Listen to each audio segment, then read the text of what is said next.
যার সাথে আমার বিয়ে হয়েছে সেই আমার ছোটবেলার প্রিয় মানুষ, অথচ তাকে আমি কোনোভাবেই চিনতে পারিনি। এই বিষয় রেশ কাটিয়ে ওঠা দায় আমার জন্য। হৃদয়ের মধ্যে হাতুড়ি পিটছে যেন, মাথার মধ্যে বিভিন্ন প্রশ্নের সমাহার। এদিকে রিয়া আমাকে বারবার জিজ্ঞেস করছে এখানে কেন দাঁড়িয়ে আছি, সামনে যেতে বলছে। আমি কোন রকম ঘর কাটিয়ে উঠে এগিয়ে চললাম ওর সাথে। মাথার মধ্যে সমীকরণ মিলানোর চেষ্টা করতে করতেই আবার পূর্ণ কেবিনের সামনে চলে আসলাম। এবার আমি পূর্ণ দৃষ্টিতে লক্ষ্য করলাম কেবিনের দরজায়, যার সামনে স্পষ্ট লেখা আছে এমডি তাজওয়ান চৌধুরী। বুঝলাম তখন পূর্ণর সামনে দাঁড়িয়ে থাকায় আমি দেখতে পারিনি দরজায় ওনার নাম। আনমনে ওনার নামে অক্ষাংশের উপর হাত বলিয়ে গেলাম আমি। রিয়া আমাকে ভেতরে বসিয়ে জিজ্ঞেস করলো কিছু খাবো কিনা। আমি আবারও না করলাম, কেননা আমার মন এখন অন্য কিছুর চিন্তায় মগ্ন। এর মধ্যে রিয়ার ফোন আসায় ও কাজের জন্য চলে গেল। একা একা বসে ভাবতে লাগলাম পূর্ণর কথা। উনি বড় হওয়ার সাথে সাথে বেশ পরিবর্তন হয়েছে। ছোটবেলায় সেই তাজওয়ান ভাইয়ার সাথে এখনকার পূর্ণর কোনো মিল পাই না আমি।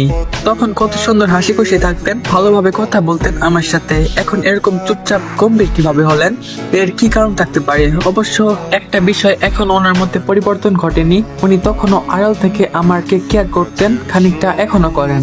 যা উনি প্রকাশ করতে না চাইলেও মাঝে মধ্যে ওনার আচরণ প্রকাশ পায়। মাথা নিচু করে নিজ মনে ভাবলাম আমি। মাথায় টোকা পড়তে চমকে উঠে উপরে তাকালাম। মাথা তুলে উপরে তাকিয়ে দেখি পূর্ণ দাঁড়িয়ে রয়েছেন আমার সামনে। এক ভ্রু তুলে চেয়ে আছেন আমার দিকে। ওনাকে ভালোভাবে খেয়াল করলাম। ফর্সা কপালে মুক্তোর মতো বিন্দু বিন্দু খাম। এই ক্লান্ত পরিশ্রান্ত চেহারাতেও তাকে কি সুন্দর লাগছে। ছোটবেলা থেকে তাকে প্রচন্ড ভালো লাগতো আমার, এজন্যই তো ওনাকে বিয়ে করতে চাইতাম। আর আজ ভাগ্যের অপরূপ লীলা খেলা, আমি ঠিকই তার সাথে বিবাহ বন্ধনে আবদ্ধ হয়েছি। ভাবতেই শরীর শিউরে উঠলো আমার। হঠাৎই লজ্জায় গাল দুটো লাল হয়ে উঠলো। তার দিকে আর তাকিয়ে থাকতে পারলাম না আমি। চাহনি ঘুরিয়ে অন্যদিকে ফিরলাম। এই কি হয়েছে তোমার? বাহু ঝাঁকিয়ে বললেন উনি আমায়। আমি আর চোখে তার দিকে চেয়ে বললাম কিছু না। তাহলে গাল দুটো এভাবে লাল হয়ে আছে কেন? গরম লাগছে? এসির পাওয়ার বাড়িয়ে দিব? ওনার কথায় আমি হাসবো না কাঁদবো বুঝলাম না। পাগল লোক ভাবছে আমার গরম লাগছে। না চাইতেও হেসে ফেললাম আমি। এদিকে আমার হাসির দিকে আর চোখে তাকিয়ে আছেন উনি।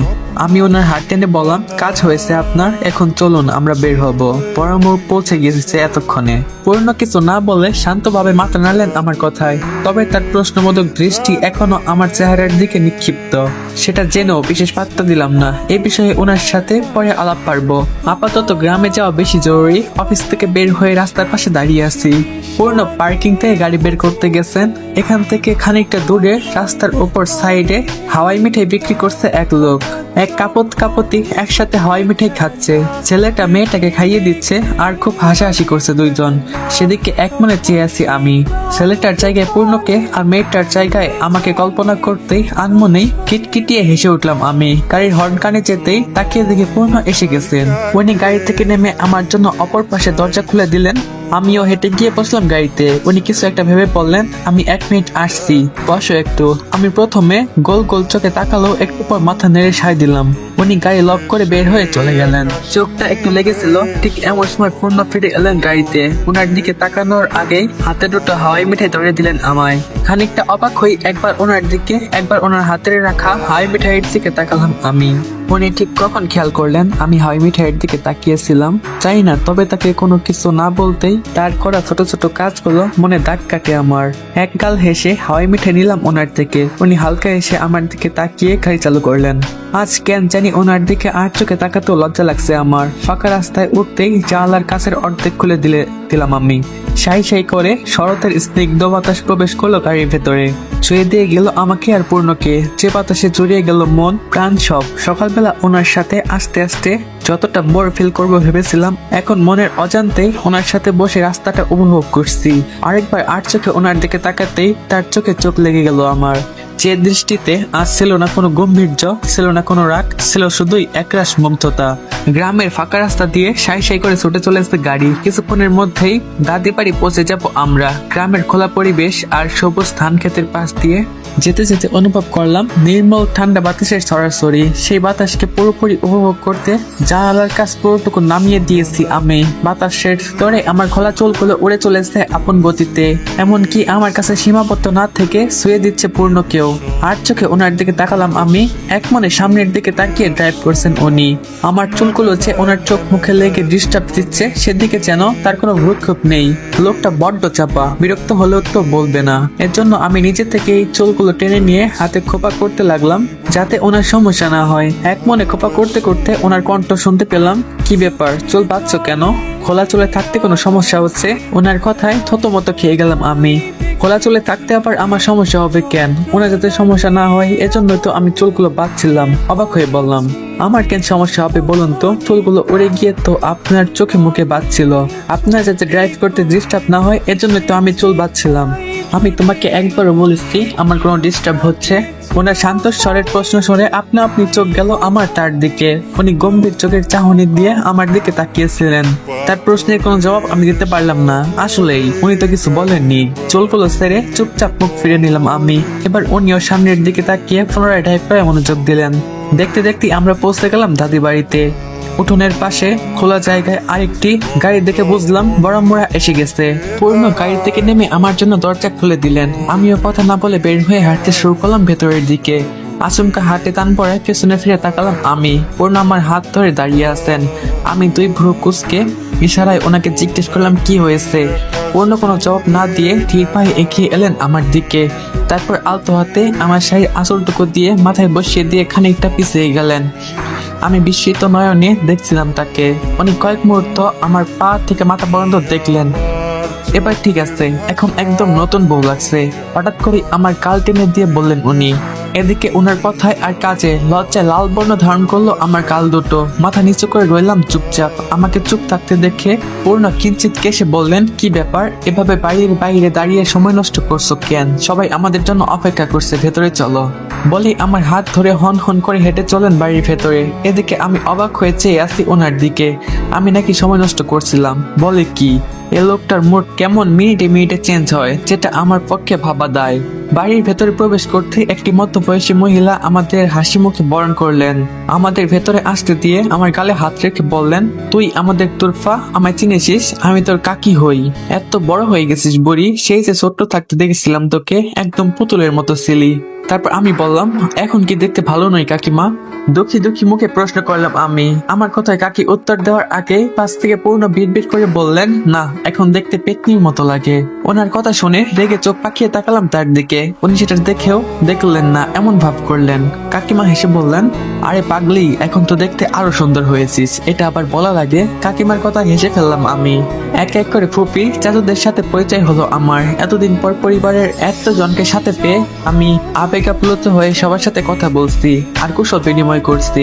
দাদি নামাজ পড়ছে বিধায় এখনো আসেননি। বাকি সবাই জিজ্ঞেস করেছে কেমন ছিলাম এতদিন, কত মিস করেছে সবাই আমায়। একসাথে তারা আমায় আদর করছেন, আমায় কত খুঁজেছেন এগুলো বলছেন। আমিও সেসব মনোযোগ দিয়ে শুনছি, তাদের আদর উপভোগ করছি আর সবার সাথে কথা বলছি। আর চোখে চোখ গেল পূর্ণের উপর, যিনি পাড়ার পক্ষে সোফায় বসে বসে প্রান্ত ভাইয়ের সাথে কথা বলছেন, কিন্তু ওনার চোখ আমার দিকে, যেটা দেখে একসাথে লজ্জা ও অস্বস্তিতে পড়লাম আমি। হয়েছেটা কি ওনার? সবার সামনে এভাবে তাকিয়ে আছে কেন লোকটা? কেউ দেখলে তো লজ্জায় আমাকেই পড়তে হবে। আমার ভাবনার মধ্যে চলে এলেন একজন বয়স্ক নারী, যাকে আমি না চিনেও এক দেখাতেই চিনে ফেলছি। উনি হলেন আমার দাদি। ওনাকে ধরে নিয়ে আসলেন আম্মু, সরি বড় আম্মু। দাদি আমায় দেখলেই কাঁদতে শুরু করলেন। আমাকে দু হাতে জড়িয়ে ধরে অজস্র চুমু ভরে দিলেন আমার মুখে। এতদিন পর প্রিয়জনদের অঢেল ভালোবাসা পেয়ে চোখ দিয়ে আনন্দ অশ্রু ঝরে পড়লো আমার নিজেরও। যে অনুভূতি ভাষায় প্রকাশ করা দায়। আমার তোর, আমার বাচ্চা, আমার ছোট ছেলে রেখে যাওয়া শেষ স্মৃতি। এতদিন কই ছিলে তুই? কত খুঁজেছি সবাই তোকে, জানিস? আসসালামু আলাইকুম গাইস, আশা করি তোমরা সবাই অনেক ভালো আছো। আল্লাহ তাআলার রহমতে আমি অনেক ভালো আছি। এই পার্ট এই পর্যন্তই। এই পার্টটা তোমাদের কাছে কেমন লাগছে অবশ্যই কমেন্ট বক্সে জানাবা। আর আমার জন্য একটু দোয়া করবা, যাতে তোমাদের মাঝে থেকে তোমাদের গল্প দিতে পারি। তো ভালো থাকবে সবাই, আল্লাহ হাফেজ। দেখা হবে তোমাদের সাথে পরবর্তী পার্টে। তোর খাতির যত্নে কোনো অভাব হবে না, ঘরের মেয়ে ঘরে ফিরেছিস, চল আমার সাথে। বলেই দাদি আমার হাত ধরে টেনে নিয়ে গেলেন খাবার টেবিলে। এদিকে টেবিল ভরা খাবার দেখে আমার মাথা ঘুরে উঠলো।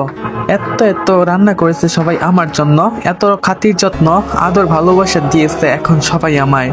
এমন একটা দিন আমার কপালে আসবে, এটা কি আমি ভেবেছিলাম কখনো? হয়তো এজন্যই সৃষ্টিকর্তা বলেছেন দুঃখের পরই সুখ আছে।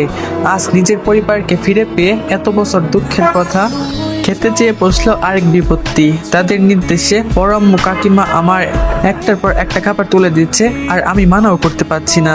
মনে হলো যেন খেতে খেতে বেহুশ হয়ে যাব। ভাবখানা এমন যেন মেয়ের আদর না জামে আদর হচ্ছে এখন। এদিকে আমি পরিবারের ভালোবাসার স্রোতে হাবুডুবু খাচ্ছি, অপরদিকে সোফায় বসে আমার বেহাল দশায় মজা লুটে নিচ্ছেন প্রিয়া, প্রান্ত ভাইয়া, রাইসারা। আমি করুণ চোখে চেয়ে রইলাম তাদের দিকে। ঠিক তখনই পূর্ণ এসে বললেন, কাহিনী কি দাদি, তোমার কি একটাই নাতি এসেছে নাকি বাসায়? আমাদের কি চোখে পড়ে না? পূর্ণের কথায় দাদি একগাল হেসে পড়লেন, তোরে চোখে পড়বে না এমন সাধ্য কারো আছে বাপজান? তোফা বড় হওয়ার পর এই প্রথম গ্রামের বাড়ি আসছে। তোরা তো মাঝে মধ্যেই আসিস, এত বছর ওর খেয়াল রাখতে পারিনি, একদিনে তো পোষাতে পারবো না, তাও আজ আমাদের মন ভরে ওর যত্ন করতে দে। সোজাসুজি বললেই পারো ভাইয়া যে তোমার তোরফার থেকে হিংসা হচ্ছে। প্রান্ত ভাইয়া উঠে এসেছেন সোফা ছেড়ে ততক্ষণে। পূর্ণ রাগে দৃষ্টি নিক্ষেপ করলেন সেদিকে। প্রান্ত ভাইয়া সেটাকে পাত্তা না দিয়ে আমায় বললেন, জানো তোরফা, এতদিন দাদু বাসায় সব কাজিনরা এলো, ভাইয়া সবচেয়ে বেশি অ্যাটেনশন পেত, সবচেয়ে বেশি খাতির যত্ন ওরই হতো, আর আজকে তুমি সেটা নিয়ে নিলে, এজন্যই ভাইয়ার খুব হিংসা হচ্ছে। জ্বলছে বড় ভাইয়া তোমাকে থেকে। প্রান্ত ভাইয়ার কথায় হেসে উঠল সবাই। আমি খাচ্ছিলাম মিঠাই, কিছু বললাম না, মিটমিটে হেসে শুনতে লাগলাম ওনাদের কথা। পূর্ণ তাচ্ছিলের হাসি দিয়ে বললেন, আর খেতে কাজ নেই আমার যে তোরফার মতো পিচ্চির থেকে জ্বলবো, তোরা পারিস বটে। সবার সামনে পিচ্চি পলায় রাগে গা জ্বলে গেল আমার। মুখে খাবার নিয়েই চোখ পাকিয়ে তাকালাম ওনার দিকে। বিনিময়ে পূর্ণ ভাইয়া বাঁকা হাসি দিলেন। লোকটার ঢং দেখে বাঁচি না, ওনাকে ভেঙচি কেটে খাবার শেষ করে উঠলাম আমি। সবার সাথে গল্প খুনসুটি চলতে লাগলো আরো অনেকক্ষণ। সন্ধ্যায় উঠোনো বসে আছি দাদির সাথে। শরতের বাতাস যেন গায়ে হিম ধরিয়ে দিচ্ছে কিছুটা। শরীর মাথায় ওড়না পেঁচিয়ে চুলোর কাছে বসে আছি আমি। বড় আম্মু কাকিমারা পিঠা বানাচ্ছে এক পাশে, অন্য পাশে আমি, রাইসা ও প্রিয়া বসে আছি দাদির বলা গল্প শুনছি। বাহির থেকে ছেলেরা সবাই ফিরল ঘরে। বিকেলে সবাই একসাথে বাজারের দিকে গিয়েছিলেন। পূর্ণ হাত মুখ ধুয়ে আসতে দাদি ওনার জন্য বসার টুল দিলেন। উনি দাদির পাশে বসলেন আমার মুখোমুখি। আর চোখে চেয়ে রইলাম ওনার দিকে। আগুনের আলো চেহারাটা অন্য সৌন্দর্য এনেছে সবার মধ্যে। আর আমার চোখ দুটো পূর্ণর দিকে আটকিয়ে। কেন হঠাৎ করে লোকটাকে এত ভালো লাগছে আমার ভাবনার ছেদ হলো দাদির কথায়। পূর্ণর দিকে ঘুরে উনি বললেন, একটা কথা ভাবছিলাম বাপজান, যদি তুমি রাজি থাকো তাইলে। কি কথা দাদি, বলে ফেলো। এতদিন পর তোরফা আমাদের কাছে আসছে, ওর সাথে মন ভরে কথাই বলা হলো না। আসলাই তো তোমরা দুইজন দুপুরে, তাই ভাবছিলাম রাতে তোরফা আমার সাথেই থাকবে। সব মেয়েরা একসাথে রাতভর গল্প করব আমার রুমে। জানি নতুন নতুন বিয়ে, তোদের বর বউকে আলাদা করা উচিত না, তাও মনে আসলো কথাটা, এজন্য তোকে বললাম আমি। তুই যা বলবি তাই হবে, এতে তোর কোনো সমস্যা নেই তো? পূর্ণার হাস্যোজ্জ্বল মুখটা হঠাৎ করে গম্ভীর হয়ে গেল। আগুনের তাপে যে মুখটা উজ্জ্বল হয়েছিল তাতে হঠাৎ করেই অন্ধকার নামলো। এদিকে দাদির কথায় থো মেরে আর চোখে ওনার দিকে চেয়ে রইলাম আমি। দাদির মতো আমিও বসে রইলাম ওনার উত্তর জানার অপেক্ষায়। তো গাইস, আমার পার্ট দিতে একটু লেট হইতেছে। যারা টিকটক থেকে দেখতেছো তাদের গল্প শুনতে একটু অসুবিধা হইতেছে। এখনই যাও ইউটিউব চ্যানেল সাবস্ক্রাইব করে রেখে নোটিফিকেশন বেল আইকনটা কি অন করে রাখো, তাহলে যখনই পার্ট আসবে তখনই তোমরা বুঝতে থাকবা। ইউটিউব চ্যানেলের নাম ইটস মি ইয়ান। তাদের কথায় চকিত দৃষ্টিতে চেয়ে আছেন পূর্ণ। আর চোখে একবার আমার দিকে তাকালেন। ওনার দৃষ্টি নিজের দিকে পড়তে দেখেই চোখ সরিয়ে নিলাম আমি। পরক্ষণই আবার এক পলক তার দিকে চাইলাম ঠিকই, তবে উনি ভেতরে কি ভাবছেন তা ওনার মুখ থেকে খুব একটা বোঝার উপায় নেই। খানিকক্ষণ বাদে শুষ্ক কেশে বরাবরের ন্যায় গম্ভীর গলায় দাদিকে বললেন, তোমার নাতি এত বছর পর এসেছে, তুমি ওর সাথে থাকার ইচ্ছে করতেই পারো দাদি, আমার এতে কোনো আপত্তি নেই। তবে তোরফা ঘুমানো কিন্তু একদমই ভালো নয়, আগেই বলছি। ও যেভাবে বিছানা দখল করে তা আর নাই বলি। মাঝে মধ্যে মনে হয় আমি পড়ে যাব খাট থেকে। প্রতিদিন ভয়ে ভয়ে ঘুমাতে হয় আমার ওর জন্য। তুমি হইলা বুড়ি মানুষ, এই বয়সে খাট থেকে পড়ে গেলে হাড় হাড্ডি একটাও আস্ত থাকবে না। তোমার জন্য চিন্তা হচ্ছে আমার, সাবধানে থেকো দাদি। পূর্ণার কথা শুনে হাসির রোল পড়ে গেল উঠোন জোরে। এদিকে আমার চক্ষু চার গাছ। উনি যে আমার সম্পর্কে এমন কথা বলবে সবার সামনে, সেটা কখনো কল্পনা করিনি আমি। রাগে দাঁত কিরমির করে তাকালাম ওনার দিকে। আমি কবে ওনার পুরো বিছানা দখল করলাম? অযথাই একটা বলে দিলেন সবার সামনে। এখন এখন রাগের চোটে মনে হচ্ছে ওনার মাথা ফাটিয়ে দেই। এদিকে বাকি সবাই হেসে লুটোপুটি খাচ্ছে, আর পূর্ণের চেহারা এমন ভাব করে আছেন যেন এই মুহূর্তে ওনার চেয়ে সত্যবাদী দুনিয়াতে আর কেউ নেই। ওনার কথা বলার সিরিয়াসনেস ভঙ্গিমা দেখে কারো বোঝারও জো নেই যে উনি ঠাট্টা করছেন নাকি সত্য বলছেন। তাই বিষয়টা সত্য হোক আর মিথ্যা, সবাই এখন সেটাকে মজা হিসেবেই নিচ্ছে। মাঝখান থেকে শুধু আমার ইজ্জতের ফালুদা বানিয়ে দিলেন খারাপ লোকটা। পূর্ণের থেকে চোখ সরিয়ে দেখি বাকি ছেলেরাও হাত মুখ ধুয়ে এসে পড়েছে। বড়াম্মু কাকিমারা চুলো থেকে গরম গরম তেল পিঠা তুলে দিচ্ছেন সবাইকে। আমি একটা পিঠা চুলো থেকে তুলে ফু দিয়ে দিয়ে ঠান্ডা করছিলাম মনোযোগের সাথে, কারণ আমি আবার একদম গরম গরম খাবার খেতে পাই না, জিভ পুড়ে যায় আমার। তাই কিছুক্ষণ পর এক কামড় যেই না মুখে দিয়ে দেখবো ঠান্ডা হয়েছে কিনা, এমন সময় হাত থেকে পিঠাটা কেড়ে নিল কেউ। অবাক হয়ে সামনে চেয়ে দেখি পূর্ণ মহাশয় মহা আয়েসে নিজের জায়গায় বসে আমার ঠান্ডা করা পিঠা খাচ্ছে। আরেক দফা ওনার প্রতি রাগ হলো আমার। লোকটা কি শুরু করেছে সন্ধ্যা থেকে, সকাল থেকে তাতুপাড়ি আসার আগ পর্যন্ত কত সুন্দর ব্যবহার করেছিলেন আমার সাথে, আর এখন আসার পর আবার আগের মতো খাট্টাস হয়ে গেলেন। আপনি আমার পিঠা নিলেন কেন? আপনার লাগলে আমি তো অন্য একটা তুলে দিতামই, ওটা আমি ঠান্ডা করেছিলাম, সেইটাই নিতে হলো আপনার? চোখ তাকিয়ে পূর্ণর দিকে তাকিয়ে বললাম আমি। উনি এক পলক আমার দেখে আমার কথাকে পাত্তা না দিয়ে মনের সুখে পিঠা খেতে লাগলেন, যেন তার জীবনে এর চেয়ে গুরুত্বপূর্ণ আর কোনো কাজ নেই। এদিকে সবাই মিটমিটিয়ে হাসছেন আমাদের দেখে। অবশেষে ফস করে একটি নিঃশ্বাস ফেলে আমি নতুন করে আরেকটি গরম পিঠা আমার পাটিতে তুলে নিয়ে ঠান্ডা করতে লাগলাম। এর মধ্যেই তাদের আওয়াজ শুনে তার দিকে তাকালাম।